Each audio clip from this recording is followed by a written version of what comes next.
ফিটনেসের কাগজ কই দেখান। নতুন গাড়ি হচ্ছে আপনার সার্টিফিকেটটা কই? মামলা কিন্তু তো এটা ভাঙান মানে ওটা কোম্পানি মানে ওই কাগজটা নিয়ে ভাঙান লেগে কি করতে হয়তো মানে আপনি তখন ওই অমনি বাসেই নিয়ে যায়, এরপর আবার ওয়ার্কশপে রেজিস্ট্রেশন হওয়ার পর তখন কি এই অবস্থায় নাই? বাসেই যায়। আমাদের তো যখন রেজিস্ট্রেশনের জন্য যায় তখন এই অবস্থায় মানে গাড়ি তো দ্বিতীয়বার হয় আপনার ওয়ার্কশপে আপনার রুট পারমিট কোথায়? রুট পারমিট না দিলে আপনি আসছেন কিভাবে?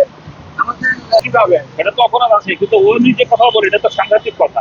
সাংঘাতিক আমরা সাধারণত এই ধরনের আপনি নিজে কথা বলেন, এটা তো ওনারা দিতে পারে না। না আমরা দেই না এবং ওরা পারমিশন আছে, কিন্তু সেটা ডাবল ডেকার হিসেবে রেজিস্ট্রেশন দিতে হবে। আর আপনার এই গাড়ি লেবার গাড়ি কোনো অনুমোদন এই দেশে নাই, বাংলাদেশে নাই।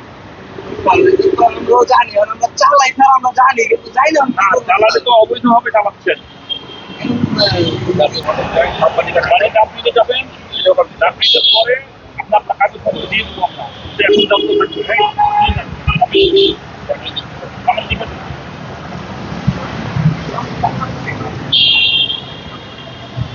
ওটা কি গাড়ি? ওইটা সেটি ঢুকছে রেজিস্ট্রেশনে অমনিবাস মিডিয়াম হিসাবে রেজিস্ট্রেশন নিয়েছে, কিন্তু বাস্তবে দেখা যাচ্ছে যে বাসটা ডাবল ডেকার স্লিপার বাস। এই বাসের রেজিস্ট্রেশন পেপারের সঙ্গে বাস্তবে মিল না থাকায় বাসটাকে আমরা অবৈধ হিসাবে ডাম্পিংয়ে দিয়ে দিছি। চেসিস নাম্বার দেখার চেষ্টা করতেছি, আমরা চেসিসের সঙ্গে কাগজের মিল দেখে পরবর্তী ব্যবস্থা গ্রহণ করব।